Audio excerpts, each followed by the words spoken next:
सुल्तान कहाँ हो मियाँ तेरी कबन वडाई जो तोंदे सो कहाँ स्वामी मैं मूर्ख कहन न जाय बेशुमार अथाह अगणित अतुलय ज्यों बुलावो त्यों नानक दास बोले ज्यों बुलावो त्यों नानक दास बोले। शब्द अवतार बाणी दे बोहित जुगो जुग अटल परम सन्मान योग परम सत्कार योग चवर शतर तखत के मालक साहिबे कबाल साहिबे कमाल मुर्शदे कामल कामले रहबर पीरां दे पीर बाबियां दे बाबे जोगियां दे जोगी नाथां दे नाथ रहबरां दे रहबर गुरुआं दे गुरु समुच्चे मनुखता दा सांझा आत्मक भंडार शाहे शहनशाह धन धन पिता साहिब श्री गुरु ग्रंथ साहिब जी दी पावन पवित्र हजूरी अंदर जुड़ बैठी गुरु रूप सन्मान योग साध संगत जीओ गुरु की बख्शी फतेह प्रवान करो। वाहिगुरु जी का खालसा वाहिगुरु जी की फतेह। वडभागी हो साध संगत जी। महान सतगुरु बाला प्रीतम साहिब श्री गुरु हरकृष्ण साहिब पातशाह जी दे पावन इतिहासक अस्थान गुरुद्वारा बंगला साहिब जुड़ बैठे हो टीवी चैनलों राहें देशां विदेशां तो गुरु की प्यारी साध संगत अपने घर बैठे इस पावन स्थान दे नाल जुड़ रही है। गुरु हरकृष्ण साहिब पातशाह जी दी बख्शिशां लै रहे हो रहमतां लै रहे हो होवे भी क्यों ना बख्शिशां रहमतां नदरे इनायत मिलनी इस पावन स्थान तो है। जद गुरु दी नज़र दे विच आ जाइए जद गुरबाणी दे नाल जुड़ जाइए जद उसनूं गा लईए क्योंकि जो शब्द आप जी ने सरवण किया है अज यही वचन सतगुरु गुरु अर्जन देव पातशाह जी कह रहे हैं है कोई राम प्यारो गावे कहते होवे कोई जो परमात्मा वाहिगुरु दा नाम उहदी बंदगी करदा होवे। सिख धर्म है कीर्ति दा धर्म परमात्मा नूं वाह वाह आखण दा धर्म। गौड़ी राग अंदर गौड़ी बैरागण रहोए के छंत के घर महला पंजवां। हुण गौड़ी बैरागण राग दे विच सतगुरु जी ने एक पावन शब्द उच्चारण किया है ते रहोए के की है रहोए ये ना पंजाब दे विच बुजुर्गां नूं पता होवेगा जद मातावां भैणां ना कोई खुशी दा गीत गाना होवे उदों धारना लाई जाती है उच्ची हेक ला के रहोया इनू कहा जाता है ते उदों जो गीत गाए जाते हैं ते सतगुरु गुरु अर्जन देव पातशाह जी ने भी गौड़ी बैरागण रहोए के छंत दे विच कहते खुशी दे गीत उस परमात्मा वाहिगुरु दी सिफत सलांघा करनी जद अंदर एक चाह हुंदा है अंदर एक आनंद हुंदा है खुशी दे नाल कोई गल कीती जावे कोई गीत गाया जावे किसी दे ਸਿਫਤੋ ਸਲਾਘਾ ਕੀਤੀ ਜਾਵੇ। ਵਿਆਹ ਸ਼ਾਦੀਆਂ ਦੇ ਵਿੱਚ ਮਾਤਾਵਾਂ ਭੈਣਾਂ ਗਾਉਂਦੀਆਂ ਨੇ ਗੀਤ। ਤੇ ਸਤਿਗੁਰੂ ਗੁਰੂ ਅਰਜਨ ਦੇਵ ਪਾਤਸ਼ਾਹ ਜੀ ਕਹਿੰਦੇ, ਹੈ ਕੋਈ ਰਾਮ ਪਿਆਰੋ ਗਾਵੇ, ਸਰਬ ਕਲਿਆਣ ਸੂਖ ਸੱਚ ਪਾਵੇ। ਕਹਿੰਦੇ ਹੈ ਕੋਈ ਜੇ ਪ੍ਰਮਾਤਮਾ ਵਾਹਿਗੁਰੂ ਦਾ ਨਾਮ ਗਾਉਂਦਾ ਹੋਵੇ, ਕਿਉਂਕਿ ਸਰਬ ਕਲਿਆਣ ਸੂਖ ਸੱਚ ਪਾਵੇ। ਕੋਈ ਵਿਰਲਾ ਹੀ ਹੈ ਜਿਹਨੇ ਉਸ ਸੁੱਖ ਦੀ ਪ੍ਰਾਪਤੀ ਕੀਤੀ ਹੈ, ਜਿਹਦੇ ਕਰਕੇ ਸਾਰੇ ਸੁੱਖ ਮਿਲ ਰਹੇ ਨੇ। ਸਰਬ ਕਲਿਆਣ ਸੁਖ ਸੱਚ ਪਾਵੈ, ਰਹਾਉ ਦੀ ਪੰਕਤੀ। ਸਿੱਖ ਧਰਮ ਹੈ ਕੀਰਤੀ ਦਾ ਧਰਮ, ਉਹਨੂੰ ਵਾਹ-ਵਾਹ ਆਖਣ ਦਾ ਧਰਮ।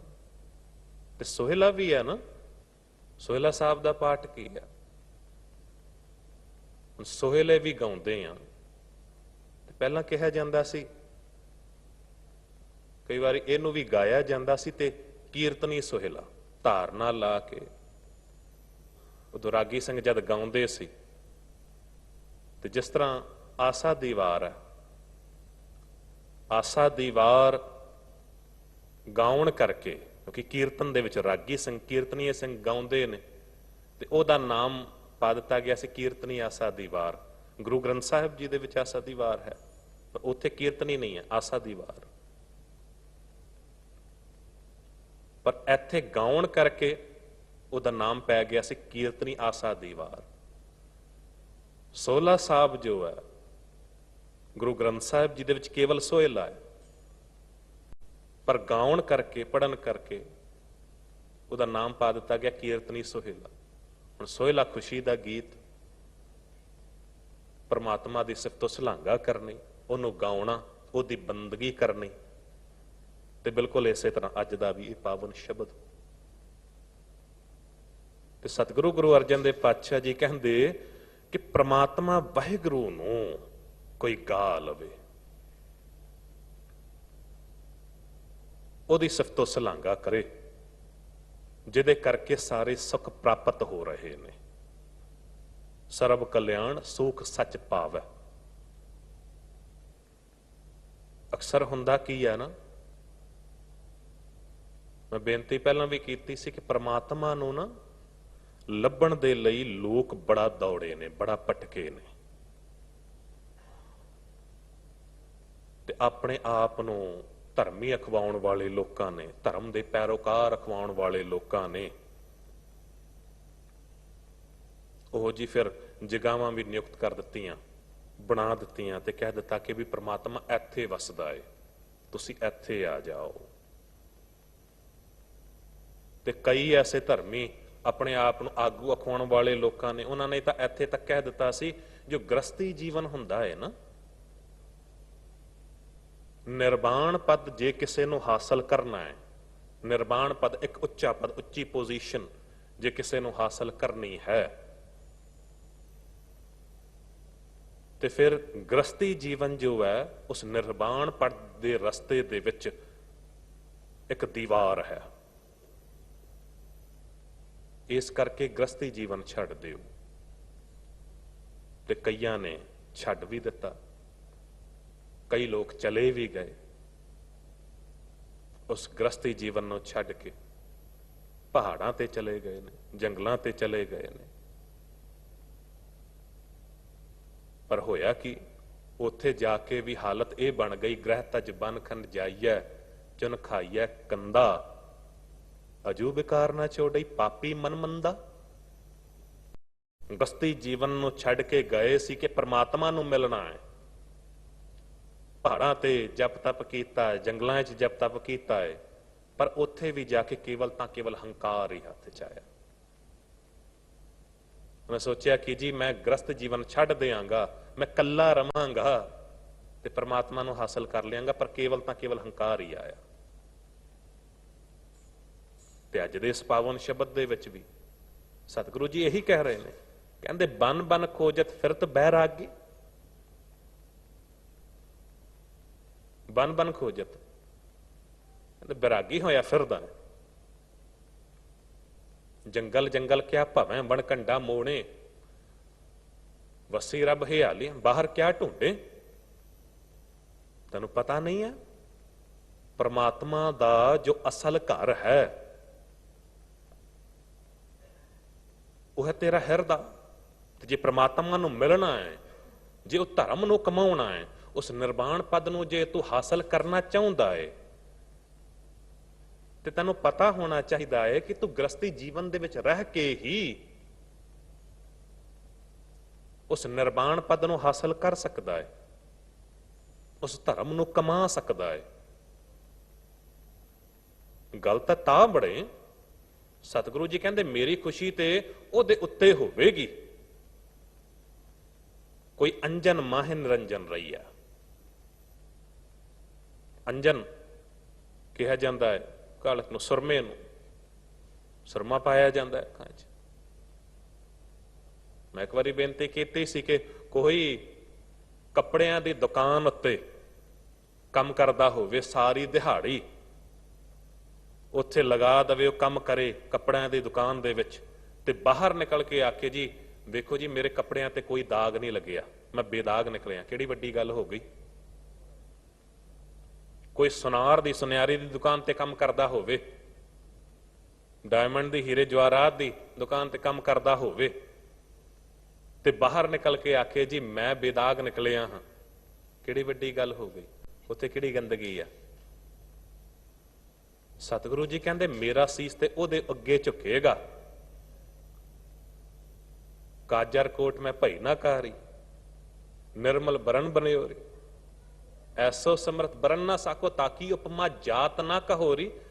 ਕੋਈ ਕੋਇਲੇ ਦੀ ਖਾਨ ਦੇ ਵਿੱਚ ਕੰਮ ਕਰਦਾ ਹੋਵੇ, ਸਾਰਾ ਦਿਨ ਉੱਥੇ ਬਤੀਤ ਕਰਕੇ ਤੇ ਫੇਰ ਬਾਹਰ ਨਿਕਲੇ ਤੇ ਫੇਰ ਕਹਿ ਦਵੇ ਜੀ ਮੈਂ ਬੇਦਾਗ ਨਿਕਲਿਆ ਹਾਂ, ਮੇਰੇ ਕੱਪੜਿਆਂ ਉੱਤੇ ਕੋਈ ਦਾਗ ਨਹੀਂ, ਮੇਰਾ ਸੀਸ ਉਹਦੇ ਅੱਗੇ ਝੁਕੇਗਾ। ਅੰਜਨ ਮਾਹਿ ਨਿਰੰਜਨ ਰਹੀਆ। ਕੋਈ ਕਾਲਕ ਦੇ ਵਿੱਚ ਰਹਿ ਕੇ ਕੋਈ ਬੇਦਾਗ ਹੋਵੇ, ਗ੍ਰਸਤੀ ਜੀਵਨ ਬਤੀਤ ਕਰਦਿਆਂ ਹੋਇਆਂ ਕੋਈ ਧਰਮ ਨੂੰ ਕਮਾ ਲਵੇ, ਕੋਈ ਪ੍ਰਮਾਤਮਾ ਵਾਹਿਗੁਰੂ ਨੂੰ ਪਾ ਲਵੇ। ਸਤਿਗੁਰੂ ਜੀ ਕਹਿੰਦੇ ਮੇਰਾ ਸੀਸ ਉਹਦੇ ਅੱਗੇ ਝੁਕਦਾ ਹੈ। ਰਾਜਾ ਜਨਕ ਜੀ ਬਾਰੇ ਕਿਹਾ ਗਿਆ ਸੀ ਨਾ, ਭਾਈ ਗੁਰਦਾਸ ਸਾਹਿਬ ਜੀ ਵੱਲੋਂ, ਕਹਿੰਦੇ ਭਗਤ ਵੱਡਾ ਰਾਜਾ ਜਨਕ ਹੈ। ਹੁਣ ਕਈ ਵਾਰੀ ਜਿਸ ਗੱਲ ਨੂੰ ਪੰਕਤੀ ਨੂੰ ਪੜ੍ਹੀਏ ਨਾ ਤੇ ਸੋਚ ਵਿੱਚ ਪੈ ਜਾਂਦੇ ਆ ਕਿ ਭਗਤੀ ਤੇ ਰਾਹਾਂ ਦੇ ਵਿੱਚ ਵੀ ਕੋਈ ਉੱਚਾ ਵੱਡਾ ਹੁੰਦਾ, ਕੋਈ ਨੀਵਾਂ ਹੁੰਦਾ। ਕਿਉਂਕਿ ਇੱਥੇ ਤਾਂ ਕਿਹਾ ਜਾਂਦਾ ਨਾ ਹਮ ਉੱਤਮ ਨੀਚ ਨਾ ਬੱਦਮ ਹਰ ਸ਼ਰਨਾਗਤ ਹਰ ਕੇ ਲੋਕ। ਇੱਥੇ ਭਗਤੀ ਦੇ ਰਾਹਾਂ ਦੇ ਵਿੱਚ ਨਾ ਕੋਈ ਨੀਵਾਂ ਹੈ, ਨਾ ਉੱਚਾ ਹੈ, ਨਾ ਮੱਧਮ ਹੈ, ਇੱਥੇ ਸਾਰੇ ਬਰਾਬਰ ਨੇ। ਤੇ ਫਿਰ ਭਗਤ ਵੱਡਾ ਰਾਜਾ ਜਨਕ ਕਿਸ ਤਰ੍ਹਾਂ ਹੋਇਆ? ਤੇ ਭਾਈ ਗੁਰਦਾਸ ਸਾਹਿਬ ਜੀ ਕਹਿੰਦੇ ਭਗਤ ਵੱਡਾ ਰਾਜਾ ਜਨਕ ਹੈ, ਗੁਰਮੁਖ ਮਾਇਆ ਵਿੱਚ ਉਦਾਸੀ। ਕਿਸੇ ਦੇ ਕੋਲ ਕੁਝ ਨਾ ਹੋਵੇ, ਧਨ ਦੌਲਤ ਨਾ ਹੋਵੇ, ਹੀਰੇ ਜਵਾਹਰਾਤ ਨਾ ਹੋਣ, ਮਹਿਲ ਮਾੜੀਆਂ ਨਾ ਹੋਣ, ਫੇਰ ਕਹਿ ਦੇਵੇ ਜੀ ਮੈਨੂੰ ਲੋੜ ਨਹੀਂ, ਕਿਹੜੀ ਵੱਡੀ ਗੱਲ ਹੋ ਗਈ। ਪਰ ਇੱਕ ਕੋਲ ਹੁੰਦਿਆਂ ਸੁਣਦਿਆਂ ਰਾਜੇ ਜਨਕ ਕੋਲ ਪ੍ਰਜਾ ਵੀ ਹੈ, ਮਹਿਲ ਮਾੜੀਆਂ ਵੀ ਨੇ, ਹੀਰੇ ਜਵਾਹਰਾਤ ਵੀ ਹੈ, ਧਨ ਦੌਲਤ ਹੈ, ਪਰ ਜੋ ਆਤਮਕ ਤੌਰ ਤੇ ਪਕੜ ਹੈ ਨਾ, ਉਹ ਕੇਵਲ ਤਾਂ ਕੇਵਲ ਪ੍ਰਮਾਤਮਾ ਵਾਹਿਗੁਰੂ ਦੀ ਬੰਦਗੀ ਦੇ ਨਾਲ ਹੈ।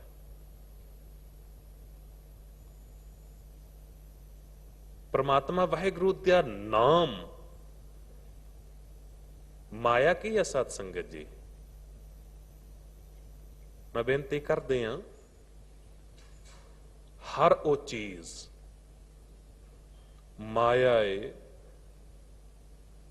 ਜੋ ਪ੍ਰਮਾਤਮਾ ਵਾਹਿਗੁਰੂ ਤੋਂ ਤੋੜ ਦਵੇ ਤੇ ਆਪਣੇ ਨਾਲ ਜੋੜ ਲਵੇ। ਕਿਹਾ ਜਾਂਦਾ ਨਾ ਮਾਇਆ ਹੋਈ ਨਾਗਣੀ ਜਗਤ ਰਹੀ ਲਪਟਾਏ, ਜੋ ਇਸ ਕੀ ਸੇਵਾ ਕਰੇ ਤਿਸ ਹੀ ਕੋ ਫਿਰ ਖਾਏ। ਹੁਣ ਮਾਇਆ ਕੇਵਲ ਪੈਸੇ ਨਹੀਂ ਨੇ, ਕਿਉਂਕਿ ਕੇਵਲ ਪੈਸੇ ਹੁੰਦੇ, ਧਨ ਦੌਲਤ ਹੀ ਹੁੰਦੀ, ਤੇ ਫਿਰ ਆਮ ਕਾਰ ਵਿਹਾਰ ਕਿਸ ਤਰ੍ਹਾਂ ਚੱਲ ਸਕਦੇ ਸਨ। ਗੁਰੂ ਨਾਨਕ ਦੇਵ ਪਾਤਸ਼ਾਹ ਜੀ ਵੀ ਨਾ, ਤੁਸੀਂ ਵੇਖੋ ਜਿਸ ਵੇਲੇ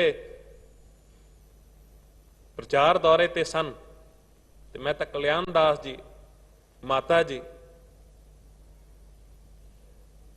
ਉਹਨਾਂ ਨੂੰ ਜਦ ਮਿਲਣ ਗਏ ਨੇ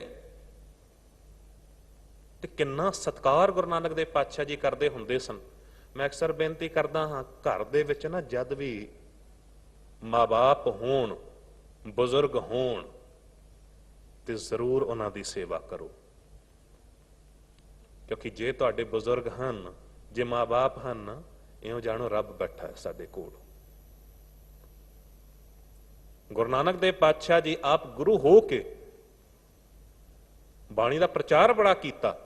ਸ਼ਿਵਨਾਮ ਵਰਗੇ ਸੇਵਾਦਾਰ ਨਾਲ ਸਨ, ਭਾਈ ਭਗੀਰਥ ਜੀ ਵਰਗੇ, ਭਾਈ ਲਹਿਣਾ ਜੀ ਵਰਗੇ, ਬਾਬਾ ਬੁੱਢਾ ਜੀ ਗੁਰੂ ਨਾਨਕ ਦੇਵ ਪਾਤਸ਼ਾਹ ਜੀ ਦੇ ਕੋਲ ਰਹਿੰਦੇ ਹੁੰਦੇ ਸਨ। ਪਰ ਜਦ ਵੀ ਲੰਗਰ ਪ੍ਰਸ਼ਾਦਾ ਛਕਾਉਣਾ ਨਾ, ਜਦ ਕੋਲ ਹੁੰਦੇ ਸਨ, ਮੈਂ ਤਾਂ ਕਲਿਆਣ ਦਾਸ ਜੀ ਦੇ, ਮਾਤਾ ਤ੍ਰਿਪਤਾ ਜੀ ਦੇ, ਤੇ ਆਪ ਆਪਣੇ ਹੱਥੀ ਲੰਗਰ ਪ੍ਰਸ਼ਾਦਾ ਛਕਾਉਂਦੇ ਸਨ। ਤੇ ਮੈਂ ਤਾਂ ਕਲਿਆਣ ਦਾਸ ਜੀ ਨੇ ਪੁੱਛ ਲਿਆ ਕਿ ਨਾਨਕ, ਪਹਿਲਾਂ ਤੇ ਲੱਗਿਆ ਸੀ ਕਿ ਕੰਮ ਗੜਬੜੀ ਹੈ, ਕਿ ਤੂੰ ਆ ਗਿਆ, ਘਰੋਂ ਜਿੰਨੀ ਵੀ ਚੀਜ਼ਾਂ ਨੇ ਚੱਕ ਕੇ ਲੈ ਜਾਂਦਾ, ਬਾਹਰ ਲੁਟਾ ਕੇ ਆ ਜਾਂਦਾ। 20 ਰੁਪਏ ਦਿੱਤੇ ਸਨ, ਉਹ ਵੀ ਵੰਡ ਕੇ ਹੀ ਆ ਗਿਆ, ਲੰਗਰ ਛਕਾ ਕੇ ਆ ਗਿਆ, ਉਜਾੜ ਕੇ ਹੀ ਆ ਗਿਆ। ਪਰ ਹੁਣ ਲੱਗਦਾ ਹੈ ਕਿ ਕੋਈ ਨਾ ਕੋਈ ਬਰਕਤ ਤੇ ਹੋਵੇਗੀ, ਕੋਈ ਨਾ ਕੋਈ ਚੀਜ਼ ਤੇਰੇ ਅੰਦਰ ਹੈ ਕਿ ਐਨੇ ਵਿਦਵਾਨ ਵੱਡੇ ਵੱਡੇ ਮਹਾਂਪੁਰਖ ਤੇਰੇ ਪਿੱਛੇ ਲੱਗੀ ਤੁਰੇ ਫਿਰਦੇ ਨੇ। ਐਵੇਂ ਤੇ ਨਹੀਂ ਨਾ, ਫਿਰ ਸਾਨੂੰ ਵੀ ਕੋਈ ਜਲਵਾ ਵਿਖਾ। ਕਹਿਣ ਲੱਗੇ ਪਿਤਾ ਜੀ, ਹੋਵੇ ਕੋਈ ਸਿੱਖ, ਕੋਈ ਸ਼ਰਧਾਵਾਨ, ਉਹਨੂੰ ਤੇ ਜਲਵਾ ਵਿਖਾਇਆ ਜਾਵੇ। ਤੁਸੀਂ ਆਪ ਪਿਤਾ ਹੋ, ਬੁਰਕੀ ਤੋੜ ਕੇ ਮੇਰੇ ਮੁੱਖ 'ਚ ਪਾਉਂਦੇ ਰਹੇ ਹੋ, ਤੁਹਾਨੂੰ ਕੀ ਜਲਵਾ ਵਿਖਾਵਾਂ ਮੈਂ? ਤੁਸੀਂ ਪਿਤਾ ਹੋ ਮੇਰੇ। ਤੇ ਉਦੋਂ ਕਹਿੰਦੇ ਚਲੋ ਠੀਕ ਹੈ, ਇਸ ਤਰ੍ਹਾਂ ਸਮਝੋ ਕਿ ਮੈਂ ਅੱਜ ਤੁਹਾਡਾ ਪਿਤਾ ਨਹੀਂ ਹਾਂ, ਇੱਕ ਆਮ ਸਾਧਾਰਨ ਜਿਹਾ ਮਨੁੱਖ ਤੁਹਾਡੇ ਕੋਲ ਸਿੱਖਿਆ ਲੈਣ ਲਈ ਆਇਆ ਹੈ, ਇੱਕ ਆਮ ਬਜ਼ੁਰਗ ਤੁਹਾਡੇ ਕੋਲ ਸਿੱਖਿਆ ਲੈਣ ਲਈ ਆਇਆ ਹੈ। ਹੁਣ ਕੁਝ ਸਿੱਖਿਆ ਮੈਨੂੰ ਦਿਓ। ਤੇ ਉਦੋਂ ਸਿੱਖਿਆ ਦਿੱਤੀ ਗੁਰੂ ਨਾਨਕ ਦੇਵ ਪਾਤਸ਼ਾਹ ਜੀ ਕਹਿੰਦੇ, ਜੇ ਸਿੱਖ ਬਣ ਕੇ ਆਏ ਹੋ ਨਾ, ਵਾਕਈ ਸਾਧ ਸੰਗਤ ਜੀ ਯਾਦ ਰੱਖਣਾ, ਗੁਰੂ ਦੀ ਬਖਸ਼ਿਸ਼, ਗੁਰੂ ਦੀ ਸਿੱਖਿਆ, ਗੁਰੂ ਦੀ ਰਹਿਮਤ ਉਦੋਂ ਹੀ ਮਿਲ ਸਕਦੀ ਹੈ ਜਦ ਸਿੱਖ ਬਣ ਕੇ ਆਈਏ, ਜਦ ਆਪਣੀ ਮੱਤ ਨੂੰ ਮਾਰ ਕੇ ਆਈਏ। ਇੱਥੇ ਕੋਈ ਪਿਤਾ ਬਣ ਕੇ ਆਵੇ, ਕੋਈ ਸਿਆਣਾ ਚਲਾਕ ਬਣ ਕੇ ਆਵੇ, ਗੱਲ ਨਹੀਂ ਬਣੇਗੀ। ਕੋਈ ਪਿਤਾ ਵੀ ਬਣ ਕੇ ਆ ਜਾਵੇ ਤਾਂ ਗੱਲ ਨਹੀਂ ਬਣੇਗੀ। ਗੁਰੂ ਦੀ ਬਖਸ਼ਿਸ਼ ਵੀ ਲੈਣੀ ਸੀ ਤੇ ਸਿੱਖ ਬਣ ਕੇ ਆਏ ਮੈਂ ਤਾਂ ਕਲਿਆਣ ਦਾਸ ਜੀ। ਤੇ ਗੁਰੂ ਨਾਨਕ ਦੇਵ ਪਾਤਸ਼ਾਹ ਜੀ ਨੇ ਕਹਿ ਦਿੱਤਾ, ਫਿਰ ਪਿਤਾ ਜੀ ਸੁਣੋ, ਜੋ ਮੱਤ ਹੈ ਨਾ, ਇੱਕ ਬੇੜੀ ਹੈ, ਬੇੜੀ ਤਰਦੀ ਵੀ ਪਾਣੀ ਉੱਤੇ ਹੈ ਤੇ ਡੁੱਬਦੀ ਵੀ ਪਾਣੀ ਦੇ ਵਿੱਚ ਹੀ ਹੈ। ਜਦ ਤੱਕ ਉਤਲੀ ਸਤਹ ਤੇ ਹੈ ਨਾ, ਪੂਰ ਤਰ ਜਾਂਦਾ ਹੈ, ਪਰ ਜਦ ਉਹੀ ਪਾਣੀ ਵਿੱਚ ਪੈ ਜਾਵੇ ਨਾ, ਬੇੜੀ ਡੁੱਬਣ ਲੱਗਿਆਂ ਦੇਰ ਨਹੀਂ ਲਾਉਂਦੀ। ਬਿਲਕੁਲ ਇਸੇ ਤਰ੍ਹਾਂ ਮੱਤ ਹੈ ਸਾਡੀ ਬੇੜੀ, ਤੇ ਮਾਇਆ ਦਾ ਮੋਹ ਇਹ ਅਥਾਹ ਸਮੁੰਦਰ ਹੈ। ਮਾਇਆ ਤੁਹਾਡੇ ਹੱਥਾਂ ਤੱਕ ਰਵੇ, ਮਾਇਆ ਕਾਰ ਵਿਹਾਰ ਤੱਕ, ਕਾਰੋਬਾਰ ਤੱਕ ਰਵੇ, ਮਾਇਆ ਵਰਤਨ ਵਿਹਾਰ ਤੱਕ ਰਵੇ, ਪਰ ਮਾਇਆ ਨੂੰ ਕਿਤੇ ਆਪਣੇ ਹਿਰਦੇ 'ਚ ਨਾ ਵਸਾ ਲੈਣਾ। ਕਿਉਂਕਿ ਜਿਸ ਤਰ੍ਹਾਂ ਪਾਣੀ ਬੇੜੀ ਦੇ ਵਿੱਚ ਪੈ ਜਾਂਦਾ ਤੇ ਬੇੜੀ ਡੁੱਬ ਜਾਂਦੀ ਹੈ, ਮਾਇਆ ਜੇ ਹਿਰਦੇ 'ਚ ਪੈ ਗਈ ਤੇ ਸੰਸਾਰ ਰੂਪੀ ਸਮੁੰਦਰ ਦੇ ਵਿੱਚ ਡੁੱਬਣ ਲੱਗਿਆ ਦੇਰ ਨਹੀਂ ਲੱਗੇਗੀ। ਇਸੇ ਤਰ੍ਹਾਂ ਮਾਇਆ ਇਹ ਹੈ ਸਤ ਸੰਗਤ ਜੀ, ਮਾਇਆ ਤੋਂ ਬਿਨਾਂ ਕੰਮ ਵੀ ਕੋਈ ਨਹੀਂ ਚੱਲਦਾ। ਗੁਰਦੁਆਰੇ ਵੀ, ਧਰਮ ਮੰਦਰ ਵੀ ਜੋ ਚੱਲ ਰਹੇ ਨੇ, ਇੱਥੇ ਵੀ ਜੋ ਲੰਗਰ ਚੱਲ ਰਿਹਾ ਹੈ ਜਾਂ ਸੇਵਾਵਾਂ ਹੋ ਰਹੀਆਂ ਨੇ, ਮਾਇਆ ਤੋਂ ਬਿਨਾਂ ਨਹੀਂ ਹੋ ਰਹੀਆਂ, ਉਸ ਪੈਸਿਆਂ ਤੋਂ ਬਿਨਾਂ ਨਹੀਂ ਹੋ ਰਹੀਆਂ। ਮਾਇਆ ਹੋਈ ਨਾਗਣੀ, ਜਗਤ ਰਹੀ ਲਪਟਾਏ। ਪਰ ਕਮਾਲ ਦੀ ਗੱਲ ਹੈ, ਜੇ ਵਿਚਾਰ ਕੀਤੀ ਜਾਵੇ, ਇੱਕ ਪਾਸੇ ਕਿਹਾ ਜਾ ਰਿਹਾ ਮਾਇਆ ਤੋਂ ਦੂਰ ਰਹਿਣਾ, ਤੇ ਦੂਜੇ ਪਾਸੇ ਮਾਇਆ ਤੋਂ ਬਿਨਾਂ ਕੰਮ ਵੀ ਨਹੀਂ ਚੱਲ ਰਿਹਾ। ਕੇਵਲ ਪੈਸੇ ਨਹੀਂ ਨੇ ਸਤ ਸੰਗਤ ਜੀ, ਇਹ ਮਾਇਆ ਜਿਤ ਹਰ ਵੀਸਰੈ, ਮੋਹ ਉਪਜੈ ਪਾਉ ਦੂਜਾ ਲਾਇਆ। ਮਾਇਆ ਇਹ ਹੈ ਅਸਲ ਤੌਰ ਤੇ, ਜੇ ਸਮਝ ਲਈਏ, ਇਹ ਮਾਇਆ ਜਿਤ ਹਰ ਵੀਸਰੈ, ਹਰ ਉਹ ਚੀਜ਼ ਜੋ ਗੁਰੂ ਤੋਂ ਤੋੜ ਦਵੇ ਤੇ ਆਪਣੇ ਨਾਲ ਜੋੜ ਲਵੇ, ਉਹ ਭਾਵੇਂ ਕੋਈ ਵੀ ਚੀਜ਼ ਹੋਵੇ, ਭਾਵੇਂ ਤੁਹਾਡੀ ਪ੍ਰਾਪਰਟੀ ਹੈ, ਭਾਵੇਂ ਤੁਹਾਡੀ ਗੱਡੀ ਮੋਟਰ ਕਾਰ ਹੈ, ਭਾਵੇਂ ਲਗਜ਼ੂਰੀਅਸ ਲਾਈਫ ਹੈ, ਪਰਮਾਤਮਾ ਦੇ ਨਾਲ ਜੋ ਟੁੱਟ ਜਾਂਦਾ ਹੈ ਦੁਨਿਆਵੀ ਚੀਜ਼ਾਂ ਨੂੰ ਲੈ ਕੇ, ਉਹ ਮਾਇਆ ਦੇ ਨਾਲ ਜੁੜ ਜਾਂਦਾ ਹੈ। ਪਰ ਭਾਈ ਸਾਹਿਬ ਗੁਰਦਾਸ ਸਾਹਿਬ ਜੀ ਕਹਿੰਦੇ ਭਗਤ ਵੱਡਾ ਰਾਜਾ ਜਨਕ ਹੈ, ਗੁਰਮੁਖ ਮਾਇਆ ਵਿੱਚ ਉਦਾਸੀ, ਇਸ ਕਰਕੇ ਮੈਂ ਉਹਨੂੰ ਵੱਡਾ ਭਗਤ ਕਹਿੰਦਾ ਹਾਂ ਕਿ ਸਭ ਕੁਝ ਹੈ ਪਰ ਆਤਮਕ ਤੌਰ ਤੇ ਜੋ ਪਕੜ ਹੈ ਨਾ, ਉਹ ਪਰਮਾਤਮਾ ਦੇ ਨਾਲ ਹੈ। ਗ੍ਰਸਤੀ ਜੀਵਨ ਦੇ ਵਿੱਚ ਰਹਿੰਦਿਆਂ ਹੋਇਆਂ ਕੋਈ ਉਸ ਧਰਮ ਨੂੰ ਕਮਾ ਲਵੇ, ਉਸ ਪਰਮਾਤਮਾ ਨੂੰ ਕਮਾ ਲਵੇ, ਉਸ ਨਾਮ ਨੂੰ ਆਪਣੇ ਹਿਰਦੇ 'ਚ ਵਸਾ ਲਵੇ, ਗੱਲ ਤੇ ਤਾਂ ਬਣੇਗੀ। ਕਿਉਂਕਿ ਯਾਦ ਰੱਖਣਾ ਸਤ ਸੰਗਤ ਜੀ, ਗ੍ਰਸਤੀ ਜੀਵਨ ਕੇਵਲ ਆਮ ਗ੍ਰਸਤੀ ਜੀਵਨ ਨਹੀਂ, ਇੱਕ ਸਾਡਾ ਨਿਰਾ ਸਕੂਲ ਹੈ। ਜਿਸ ਤਰ੍ਹਾਂ ਸਕੂਲ ਹੈ ਨਾ, ਸਕੂਲ ਦੇ ਵਿੱਚ ਸਾਨੂੰ ਸਿੱਖਿਆ ਦਿੱਤੀ ਜਾਂਦੀ ਹੈ, ਇਹ ਧਰਮ ਦਾ ਸਕੂਲ ਹੈ। ਧਰਮ ਕੀ ਹੈ? 3 ਚੀਜ਼ਾਂ ਨੇ, ਕਿਰਤ ਕਰਨਾ, ਵੰਡ ਛਕਣਾ, ਨਾਮ ਜਪਣਾ, ਇਹ 3 ਚੀਜ਼ਾਂ ਇਹਨੇ ਨਾ। ਕਿਰਤ ਕਰਨੀ ਹੈ ਤੇ ਜੋ ਕਿਰਤ ਕਰਕੇ ਜੋ ਹਾਸਲ ਹੋਇਆ ਉਹਨੂੰ ਵੰਡ ਛਕਣਾ, ਵੰਡ ਕੇ ਛਕਣਾ।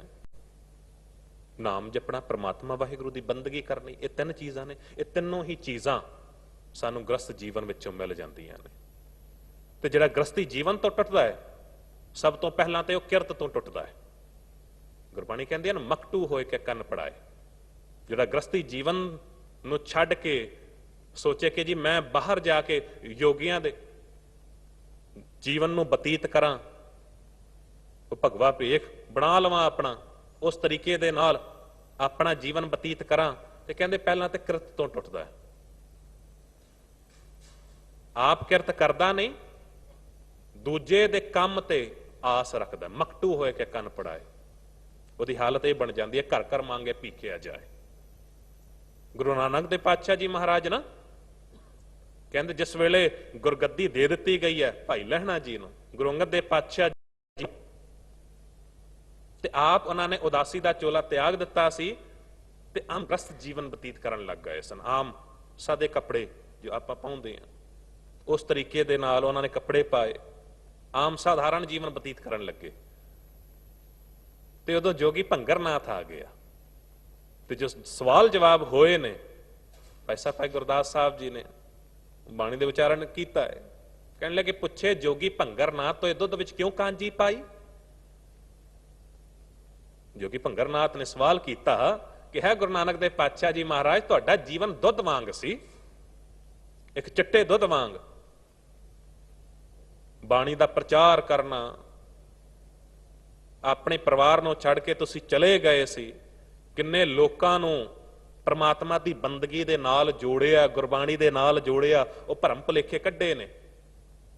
ਤੇ ਫੇਰ ਤੁਸੀਂ ਉਦਾਸੀ ਦਾ ਚੋਲਾ ਤਿਆਗ ਕੇ ਆਮ ਸਾਧਾਰਨ ਜੀਵਨ ਬਤੀਤ ਕਰਨ ਲੱਗ ਗਏ ਹੋ। ਇਹ ਤਾਂ ਇਉਂ ਜਾਣੋ ਕਿਸੇ ਨੇ ਦੁੱਧ ਦੇ ਵਿੱਚ ਕਾਂਜੀ ਪਾ ਦਿੱਤੀ ਆ। ਪੁੱਛੇ ਜੋਗੀ ਭੰਗਰਨਾਥ ਤੋਂ ਇਹ ਦੁੱਧ ਵਿੱਚ ਕਿਉਂ ਕਾਂਜੀ ਪਾਈ? ਫਿੱਟਿਆ ਚਾਟਾ ਦੁੱਧ ਦਾ, ਰੜਕਿਆ ਮੱਖਣ ਹੱਥ ਨਾ ਆਈ। ਤੇ ਗੁਰੂ ਨਾਨਕ ਦੇ ਪਾਤਸ਼ਾਹ ਜੀ ਕਹਿੰਦੇ, ਹੋਏ ਅਤੀਤ ਗ੍ਰਸਤ ਤਜ, ਫਿਰ ਉਨੀ ਕੇ ਗ੍ਰਹਿ ਮੰਗਣ ਜਾਏ।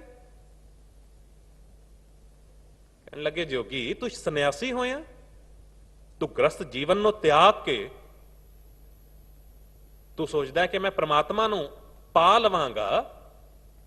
ਉਸ ਗ੍ਰਸਤੀ ਜੀਵਨ ਨੂੰ ਛੱਡ ਕੇ ਤੂੰ ਚਲਾ ਗਿਆ, ਜੰਗਲਾਂ ਦੇ ਵਿੱਚ ਭਟਕਦਾ ਰਿਹਾ। ਪਰ ਜਦ ਤੈਨੂੰ ਕੱਪੜੇ ਦੀ ਲੋੜ ਪਈ, ਜਦ ਤੈਨੂੰ ਭੋਜਨ ਦੀ ਲੋੜ ਪਈ, ਫਿਰ ਤੂੰ ਉਹਨਾਂ ਹੀ ਗ੍ਰਸਤੀ ਜੀਵਨ ਦੇ ਸਾਹਮਣੇ ਆ ਕੇ ਭਿਖਾਰੀ ਬਣ ਕੇ, ਮੰਗਤਾ ਬਣ ਕੇ ਖਲੋ ਗਿਆ। ਮੈਨੂੰ ਦੱਸ, ਮੰਗਤਾ ਵੱਡਾ ਹੁੰਦਾ ਜਾਂ ਦਾਤਾ ਵੱਡਾ ਹੁੰਦਾ? ਗ੍ਰਸਤੀ ਜੀਵਨ ਵਾਲਾ ਤੇਰਾ ਦਾਤਾ ਬਣਿਆ, ਤੂੰ ਉਹਨਾਂ ਦਾ ਮੰਗਤਾ ਬਣਿਆ ਹੋਇਆ। ਯਾਦ ਰੱਖਣਾ ਸਤ ਸੰਗਤ ਜੀ, ਪਰਮਾਤਮਾ ਨੂੰ ਜੇ ਹਾਸਲ ਕਰਨਾ ਹੈ, ਜੇ ਸਹੀ ਮਾਇਨਿਆਂ ਦੇ ਵਿੱਚ ਧਰਮ ਨੂੰ ਕਮਾਉਣਾ ਹੈ, ਤੇ ਗ੍ਰਸਤੀ ਜੀਵਨ ਦੇ ਵਿੱਚ ਰਹਿ ਕੇ ਹੀ ਅਸੀਂ ਕਮਾ ਸਕਦੇ ਹਾਂ। ਜਿਨ੍ਹਾਂ ਨੇ ਸਮਝ ਲਿਆ ਉਹਨਾਂ ਨੂੰ ਗੱਲ ਪੱਲੇ ਪੈ ਗਈ ਹੈ। ਨਹੀਂ ਤਾਂ ਕਈਆਂ ਨੇ ਭੇਖ ਧਾਰਨ ਕੀਤੇ ਨੇ। ਕਹਿ ਦਿੱਤਾ ਗਿਆ ਨਾ, ਬਨ ਬਨ ਖੋਜਤ ਫਿਰਤ ਬੈਰਾਗੀ। ਬਿਰਲੇ ਕਾਹੂ ਏਕ ਲਿਵ ਲਾਗੀ, ਕੋਈ ਵਿਰਲਾ ਹੀ ਹੈ ਜੇ ਪ੍ਰਮਾਤਮਾ ਦੇ ਨਾਮ ਦੇ ਨਾਲ ਜੁੜੇ ਹੈ। ਜਿਨ ਹਰ ਪਾਇਆ ਸੇ ਵਡਭਾਗੀ, ਜਿਨ੍ਹਾਂ ਨੇ ਉਸ ਪ੍ਰਮਾਤਮਾ ਨੂੰ ਹਾਸਲ ਕਰ ਲਿਆ ਵੱਡੇ ਭਾਗਾਂ ਵਾਲੇ ਨੇ। ਕਿਉਂਕਿ ਪ੍ਰਮਾਤਮਾ ਬਹੁਤ ਉੱਚਾ ਹੈ, ਬਹੁਤ ਵਿਸ਼ਾਲ ਹੈ, ਬਹੁਤ ਵੱਡਾ ਹੈ। ਉਹਦੀ ਤਾਕਤ ਦਾ ਅੰਦਾਜ਼ਾ ਵੀ ਅਸੀਂ ਨਹੀਂ ਲਗਾ ਸਕਦੇ। ਉਹ ਤੇ ਐਸਾ ਹੈ ਨਾ, ਜਿਸ ਤਰ੍ਹਾਂ ਗੁਰਬਾਣੀ ਕਹਿੰਦੀ ਹੈ, ਕਹਿੰਦੀ ਉਹਦੀ ਤਾਕਤ ਕਿੰਨੀ ਆ। ਸ਼ੀਹਾਂ ਬਾਜਾ ਚਰਗਾ ਕੋਈਆਂ, ਤਿਨਾ ਖਵਾਲੇ ਘਾਹ, ਘਾਹ ਖਾਣ ਤੇਰਾ ਮਾਸ ਖਵਾਲੇ, ਇਹ ਚਲਾਏ ਰਾਹ। ਨਦੀਆਂ ਦੇ ਵਿੱਚ ਟਿੱਬੇ ਦੇ ਕਾਲੇ, ਥਲੀ ਕਰੇ ਅਸਗਾ, ਜਲ ਤੇ ਥਲ ਕਰ ਥਲ ਤੇ ਕੂਮਾ, ਕੂਪ ਤੇ ਮੇੜ ਕਰਾਵੇ। ਧਰਤੀ ਤੇ ਆਕਾਸ਼ ਚੜਾਵੇ, ਚੜਿਆ ਆਕਾਸ਼ ਗਿਰਾਵੇ। ਭੇਖਾਰੀ ਤੇ ਰਾਜ ਕਰਾਵੇ, ਰਾਜਾ ਤੇ ਭੇਖਾਰੀ। ਖਲ ਮੂਰਖ ਤੇ ਪੰਡਿਤ ਕਰਬੋ, ਪੰਡਿਤ ਤੇ ਮੁਗਧਾਰੀ। ਨਾਰੀ ਤੇ ਜੋ ਪੁਰਖ ਕਰਾਵੇ, ਪੁਰਖਨ ਤੇ ਜੋ ਨਾਰੀ। ਇੰਨਾ ਵੱਡਾ ਹੈ ਉਹ, ਜੇ ਚਾਵੇ ਇੱਕ ਮੂਰਖ ਨੂੰ ਪੰਡਿਤ, ਪੰਡਿਤ ਨੂੰ ਮੂਰਖ ਬਣਾ ਸਕਦਾ ਹੈ। ਇੱਕ ਭਿਖਾਰੀ ਨੂੰ ਰਾਜਾ, ਰਾਜਾ ਨੂੰ ਭਿਖਾਰੀ ਬਣਾ ਸਕਦਾ ਹੈ ਜੇ ਉਹ ਚਾਹਵੇ। ਨਦੀਆਂ ਵਿੱਚ ਟਿੱਬੇ ਦੇ ਖਾਲੇ, ਕਹਿੰਦੇ ਨਦੀਆਂ ਦੇ ਵਿੱਚ ਵੀ ਉਹ ਟਿੱਬੇ ਦਿਖਾ ਸਕਦਾ ਹੈ। ਥਲੀ ਕਰੇ ਅਸਗਾ, ਜੇ ਉਹ ਚਾਹਵੇ। ਜਿਹੜੇ ਮਾਂਸ ਖਾਣ ਵਾਲੇ ਨੇ ਉਹਨਾਂ ਨੂੰ ਘਾਹ ਖਵਾ ਸਕਦਾ ਹੈ, ਜਿਹੜੇ ਘਾਹ ਖਾਣ ਵਾਲੇ ਨੇ ਉਹਨਾਂ ਨੂੰ ਮਾਂਸ ਖਵਾ ਸਕਦਾ ਹੈ। ਉਹਦੇ ਹੱਥ ਦੀ ਗੱਲ ਹੈ। ਤੇ ਜੋ ਸਾਰਿਆਂ ਨੂੰ ਪਾਲ ਰਿਹਾ ਹੈ, ਜੋ ਹਰ ਥਾਂ ਤੇ ਮੌਜੂਦ ਹੈ, ਜ਼ਰਰੇ ਜ਼ਰਰੇ ਦੇ ਵਿੱਚ ਹੈ, ਉਹ ਤੈਨੂੰ ਕਿਸ ਨੇ ਕਹਿ ਦਿੱਤਾ ਕਿ ਗ੍ਰਸਤੀ ਜੀਵਨ ਨੂੰ ਛੱਡ ਕੇ ਹੀ ਅਸੀਂ ਜੇ ਕਿਤੇ ਪਹਾੜਾਂ ਤੇ ਚਲੇ ਗਏ, ਕੱਲੇ ਉੱਥੇ ਜੀਵਨ ਜਾ ਕੇ ਬਤੀਤ ਕੀਤਾ ਤੇ ਉੱਥੇ ਹੀ ਪ੍ਰਮਾਤਮਾ ਮਿਲੇਗਾ। ਦਾਸ ਨੇ ਪਹਿਲਾਂ ਬੇਨਤੀ ਕੀਤੀ ਸੀ ਕਿ ਕਈਆਂ ਨੇ, ਤੁਸੀਂ ਵੇਖੋ, ਇਹੋ ਜਿਹੇ ਧਰਮ ਸਥਾਨ ਤਿਆਰ ਕਰਕੇ ਤੇ ਕਹਿ ਦਿੱਤਾ ਸੀ ਪ੍ਰਮਾਤਮਾ ਇੱਥੇ ਵਸਦਾ ਹੈ, ਤੁਸੀਂ ਇੱਥੇ ਆ ਜਾਓ। ਤੇ ਲੋਕ ਤੁਰੇ ਸੀ, ਤੇ ਜਦ ਲੋਕ ਤੁਰੇ, ਸਤਿਗੁਰੂ ਜੀ ਕਹਿੰਦੇ ਮੈਂ ਉਹਨਾਂ ਨੂੰ ਵੇਖ ਕੇ ਮੈਂ ਵੀ ਤੁਰ ਪਿਆ। ਸੋਚਿਆ ਕਿ ਪ੍ਰਮਾਤਮਾ ਨੂੰ ਮਿਲਾਂ। ਹੁਣ ਇੱਕ ਸਿੱਖਿਆ ਦੇਣੀ ਸੀ ਸਾਨੂੰ। ਕਹਿੰਦੇ ਉਹਨਾਂ ਲੋਕਾਂ ਨੂੰ ਵੇਖ ਕੇ ਮੈਂ ਵੀ ਤੁਰਿਆ ਤੇ ਹਰ ਇੱਕ ਟਿਕਾਣੇ ਤੇ ਗਿਆ। ਹਰ ਇੱਕ ਟਿਕਾਣੇ ਤੇ ਗਿਆ, ਕੇਵਲ ਨਿਰਾਸ਼ਤਾ ਹੀ ਹਾਸਲ ਹੋਈ, ਪ੍ਰਮਾਤਮਾ ਤੂੰ ਨਹੀਂ ਟਿਕਿਆ ਮਿਲਿਆ। ਪਰ ਲੋਕਾਂ ਨੂੰ ਸਮਝਾਉਣ ਦੇ ਲਈ ਇੱਥੇ ਤੱਕ ਕਹਿ ਦਿੱਤਾ, ਕਹਿੰਦੇ ਮੇਰੇ ਨਾਲ ਤੇ ਬੜੀ ਅਜੀਬ ਘਟਨਾ ਵਾਪਰ ਗਈ। ਹਜ ਕਾਬੇ ਹਾਂ ਜਾਏ ਥਾ, ਆਗੇ ਮਿਲਿਆ ਖੁਦਾ। ਕਹਿੰਦੇ ਉਹਨਾਂ ਲੋਕਾਂ ਨੂੰ ਵੇਖ ਕੇ ਮੈਂ ਹਜ ਕਾਬੇ ਵਿੱਚ ਚਲਾ ਗਿਆ। ਉੱਥੇ ਤੁਰਿਆ, ਰਸਤੇ ਦੇ ਵਿੱਚ ਹੀ ਹੋਇਆ ਕਿ ਪ੍ਰਮਾਤਮਾ ਮੈਨੂੰ ਮਿਲ ਪਿਆ ਤੇ ਸਗੋਂ ਉਹ ਮੇਰੇ ਨਾਲ ਲੜ ਪਿਆ। ਹਜ ਕਾਬੇ ਹਾਂ ਜਾਏ ਥਾ, ਆਗੇ ਮਿਲਿਆ ਖੁਦਾਏ। ਸਾਈਂ ਮੁਝਸੋਂ ਲੜ ਪੜਿਆ, ਤੁਝ ਕਿਨ ਫਰਮਾਈ ਗਾਏ। ਤੈਨੂੰ ਕਿਸ ਨੇ ਕਹਿ ਦਿੱਤਾ ਕਿ ਮੈਂ ਫਲਾਣੀ ਜਗ੍ਹਾ ਤੇ ਹੀ ਮੌਜੂਦ ਹਾਂ। ਮੈਂ ਤੇ ਹਰ ਥਾਂ ਤੇ ਹਾਂ। ਗੁਰ ਮੇਰੇ ਸੰਗ ਸਦਾ ਹੈ ਨਾਲੇ। ਪਰ ਗੱਲ ਤੇ ਤਾਂ ਬਣੇਗੀ ਸਿਮਰ ਸਿਮਰ ਤੇ ਸਦਾ ਸੰਭਾਲੇ। ਕਮੀ ਤੇ ਸਾਡੀ ਹੈ ਕਿ ਅਸੀਂ ਨਹੀਂ ਸਿਮਰਦੇ, ਅਸੀਂ ਯਾਦ ਨਹੀਂ ਕਰਦੇ। ਪ੍ਰਮਾਤਮਾ ਸਾਡੇ ਨਾਲ ਹੀ ਹੈ, ਕਦਮ ਕਦਮ ਤੇ ਸਾਡੀ ਰੱਖਿਆ ਕਰ ਰਿਹਾ ਹੈ। ਪਰ ਗੱਲ ਤੇ ਸਾਡੀ ਹੈ ਕਿ ਅਸੀਂ ਪ੍ਰਮਾਤਮਾ ਨੂੰ ਕਿੰਨਾ ਕੁ ਯਾਦ ਕਰਦੇ ਹਾਂ, ਅਸੀਂ ਪ੍ਰਮਾਤਮਾ ਦੀ ਬੰਦਗੀ ਦੇ ਨਾਲ ਕਿੰਨਾ ਕੁ ਜੁੜ ਜਾਂਦੇ ਹਾਂ। ਕਿਉਂਕਿ ਤਾਂ ਕਿ ਸ਼ਰਨ ਜਿਨ ਬਿਸਰਤ ਨਾਹੀਂ, ਕਹਿ ਦਿੱਤਾ ਗਿਆ ਵਡਭਾਗੀ ਹਰ ਸੰਤ ਮਿਲਾ ਹੈ। ਕਹਿੰਦੇ ਜੇ ਕਿਤੇ ਤਾਂ ਕਿ ਸ਼ਰਨ ਜਿਨ ਬਿਸਰਤ ਨਾਹੀਂ, ਵਡਭਾਗੀ ਉਹੀ ਨੇ ਜੇ ਸ਼ਰਨ ਦੇ ਵਿੱਚ ਆ ਜਾਣ, ਜਿਨ੍ਹਾਂ ਉੱਤੇ ਕਿਰਪਾ ਹੋ ਜਾਵੇ। ਹਰ ਸੰਤ ਮਿਲਾ ਹੈ, ਵੱਡੇ ਭਾਗਾਂ ਦੇ ਨਾਲ ਹੀ ਹੈ ਉਹ ਸੰਤ ਮਿਲਾ ਸਕਦੇ ਨੇ, ਗੁਰੂ ਸਾਧੂ ਮਿਲਾ ਸਕਦੇ ਨੇ। ਜਨਮ ਮਰਨ ਤੇ ਮੂਲੇ ਨਹੀਂ। ਗੁਰੂ ਕੋਲ ਆ ਜਾਈਏ, ਗੁਰੂ ਦੀ ਸ਼ਰਨ ਦੇ ਵਿੱਚ ਆ ਜਾਈਏ, ਗੁਰੂ ਦੀ ਸਿੱਖਿਆ ਅਨੁਸਾਰ ਆਪਣੇ ਜੀਵਨ ਨੂੰ ਬਤੀਤ ਕਰੀਏ ਤਾਂ ਹੀ ਸਾਡੇ ਜੀਵਨ ਦਾ ਵੀ ਪਾਰ ਉਤਾਰਾ ਹੋ ਸਕਦਾ ਹੈ, ਤਾਂ ਹੀ ਜਨਮ ਮਰਨ ਦੇ ਗੇੜ ਵਿੱਚੋਂ ਵੀ ਅਸੀਂ ਬਚ ਸਕਦੇ ਹਾਂ। ਇਹ ਸਭ ਕੁਝ ਹੀ ਸਾਨੂੰ ਪਤਾ ਲੱਗੇਗਾ ਜਦ ਗੁਰੂ ਗ੍ਰੰਥ ਸਾਹਿਬ ਜੀ ਦੀ ਹਜ਼ੂਰੀ ਦੇ ਵਿੱਚ ਆ ਜਾਵਾਂਗੇ। ਕਿਉਂਕਿ ਮੈਂ ਅਕਸਰ ਫਿਰ ਇਹੀ ਕਹਿੰਦਾ ਕਿ ਦੁਨੀਆ ਦਾ ਕੋਈ ਐਸਾ ਸਵਾਲ ਨਹੀਂ ਜਿਹਦਾ ਜਵਾਬ ਅਸੀਂ ਨਹੀਂ ਲੈ ਸਕਦੇ ਹਾਂ ਗੁਰੂ ਗ੍ਰੰਥ ਸਾਹਿਬ ਜੀ ਤੋਂ। ਕੋਈ ਵੀ ਐਸਾ ਸਵਾਲ ਹੋਵੇ। ਭਾਈ ਗੁਰਦਾਸ ਸਾਹਿਬ ਜੀ ਨੇ ਵੀ ਇੱਕ ਜਗ੍ਹਾ ਨਾ ਬੜੀ ਤਰੀਕੇ ਦੇ ਨਾਲ ਕਹਿ ਦਿੱਤਾ, ਕਹਿੰਦੇ ਗੁਰੂ ਕੇ ਸਿੱਖਾ ਜੇ ਤੂੰ ਧਰਮ ਕਮਾਉਣਾ ਹੈ ਤੇ ਗੁਰੂ ਗ੍ਰੰਥ ਸਾਹਿਬ ਜੀ ਦੇ ਵਿੱਚ ਹਰ ਇੱਕ ਚੀਜ਼ ਸਾਨੂੰ ਦੱਸੀ ਗਈ ਹੈ, ਐਗਜ਼ਾਮਪਲ ਦੇ ਕੇ, ਉਦਾਹਰਣ ਦੇ ਕੇ ਦੱਸਿਆ ਗਿਆ ਤੇ ਹਰ ਇੱਕ ਚੀਜ਼ ਦੀ ਸ੍ਰੇਸ਼ਟਤਾ ਮੰਨੀ ਗਈ ਹੈ। ਗ੍ਰਸਤੀ ਜੀਵਨ ਕੀ ਹੈ? ਗ੍ਰਸਤੀ ਜੀਵਨ ਧਰਮ ਕਿਸ ਤਰ੍ਹਾਂ ਹੈ? ਸਾਧ ਸੰਗਤ ਜੀ, ਭਾਈ ਗੁਰਦਾਸ ਸਾਹਿਬ ਜੀ ਕਹਿੰਦੇ ਜੈਸੇ ਸਰ ਸਰਤਾ ਸਕਲ ਮੈਂ ਸਮੁੰਦ ਵੱਡੋ। ਜਿਸ ਤਰ੍ਹਾਂ ਨਾ ਨਦੀਆਂ ਤਾਲਾਬਾਂ ਤੋਂ ਸਭ ਤੋਂ ਵੱਡਾ ਸਮੁੰਦਰ ਹੁੰਦਾ, ਮੇਰ ਮੇ ਸੁਮੇਰ ਵੱਡੋ, ਪਹਾੜਾਂ ਵਿੱਚੋਂ ਸੁਮੇਰ ਪਰਬਤ ਸਭ ਤੋਂ ਉੱਚਾ ਹੈ। ਤਰਵਰ ਵਿਖੇ ਚੰਦਨ ਬਿਰਖ ਵੱਡੋ, ਧਾਤ ਮੈਂ ਕਨਕ ਅਤ ਉਤਮ ਕੈ ਮਾਨ ਹੈ। ਜੰਗਲਾਂ ਦੇ ਵਿੱਚ ਚੰਦਨ ਦਾ ਬੂਟਾ ਉਹ ਸ੍ਰਿਸ਼ਟ ਮੰਨਿਆ ਜਾਂਦਾ ਹੈ। ਧਾਤਾਂ ਵਿੱਚੋਂ ਜਿਹੜਾ ਸੋਨਾ ਹੈ ਉਹ ਸਭ ਤੋਂ ਕੀਮਤੀ ਮੰਨਿਆ ਜਾਂਦਾ, ਚੰਗਾ ਮੰਨਿਆ ਜਾਂਦਾ। ਪੰਛੀਆਂ ਮੈਂ ਹੰਸ, ਮ੍ਰਿਗਰਾਜਨ ਮੈਂ ਸਾਰਦੂਲ। ਪੰਛੀਆਂ ਦੇ ਵਿੱਚੋਂ ਹੰਸ ਜੋ ਹੈ ਉਹ ਸ੍ਰੇਸ਼ਟ ਹੈ। ਤੇ ਜੰਗਲ ਦੇ ਵਿੱਚ ਜਿਹੜਾ ਸ਼ੇਰ ਹੁੰਦਾ ਹੈ ਉਹਨੂੰ ਸਭ ਤੋਂ ਸ੍ਰੇਸ਼ਟ ਮੰਨਿਆ ਗਿਆ। ਤੇ ਹਰ ਇੱਕ ਚੀਜ਼ ਦੀ ਜੋ ਸ੍ਰੇਸ਼ਟਤਾ ਹੁੰਦੀ ਹੈ ਉਹ ਐਗਜ਼ਾਮਪਲ, ਉਹ ਉਦਾਹਰਣ ਸਾਨੂੰ ਦਿੱਤੀ ਗਈ ਹੈ। ਰਾਗਨ ਮੈਂ ਸ਼੍ਰੀ ਰਾਗ, ਪਾਰਸ ਪਖਾਨੇ ਰਾਗਾਂ ਵਿੱਚੋਂ ਸ਼੍ਰੀ ਰਾਗ ਜੋ ਹੈ ਉਹ ਸਭ ਤੋਂ ਸ੍ਰੇਸ਼ਟ ਹੈ, ਸਭ ਤੋਂ ਪਹਿਲਾਂ ਹੈ। ਤੇ ਬਿਲਕੁਲ ਇਸੇ ਤਰ੍ਹਾਂ ਕਹਿੰਦੇ ਗਿਆਨਨ ਮੈਂ ਗਿਆਨ ਅਰ ਧਿਆਨਨ ਮੈਂ ਧਿਆਨ ਗੁਰ, ਸਕਲ ਧਰਮ ਮੈਂ ਗ੍ਰਸਤ ਪ੍ਰਧਾਨ ਹੈ। ਸਾਰੇ ਧਰਮਾਂ ਵਿੱਚੋਂ ਗ੍ਰਸਤੀ ਜੀਵਨ ਪ੍ਰਧਾਨ ਹੈ। ਗ੍ਰਸਤੀ ਜੀਵਨ ਪ੍ਰਧਾਨ ਕਿਸ ਤਰ੍ਹਾਂ ਹੈ? ਥੋੜਾ ਜਿਹਾ ਵਿਚਾਰ ਕਰਕੇ ਅੱਗੇ ਤੁਰਾਂ। ਗ੍ਰਸਤੀ ਜੀਵਨ ਦੇ ਵਿੱਚ ਧਰਮ ਸਾਨੂੰ ਕਿਸ ਤਰ੍ਹਾਂ ਮਿਲ ਸਕਦਾ ਹੈ? ਤੁਸੀਂ ਵੇਖੋ, ਘਰ ਦਾ ਪਤੀ ਵੀ ਹੈ ਨਾ, ਮਾਲਕ ਹੈ।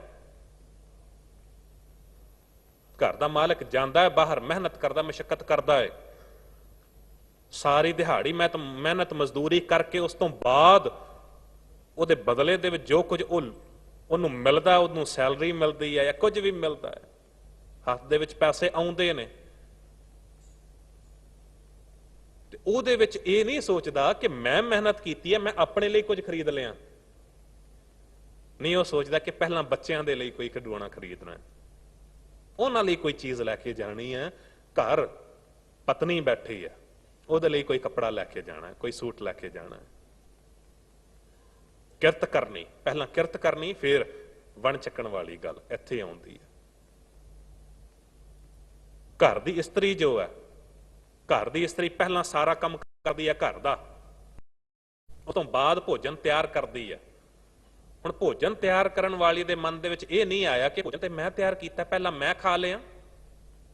ਨਹੀਂ, ਇੰਤਜ਼ਾਰ ਕਰਦੀ ਹੈ, ਉਡੀਕ ਕਰਦੀ ਹੈ ਕਿ ਘਰ ਦਾ ਮਾਲਕ ਆਵੇਗਾ, ਪਹਿਲਾਂ ਉਹ ਛਕੇਗਾ, ਉਸ ਤੋਂ ਬਾਅਦ ਮੈਂ ਛਕਾਂਗੀ।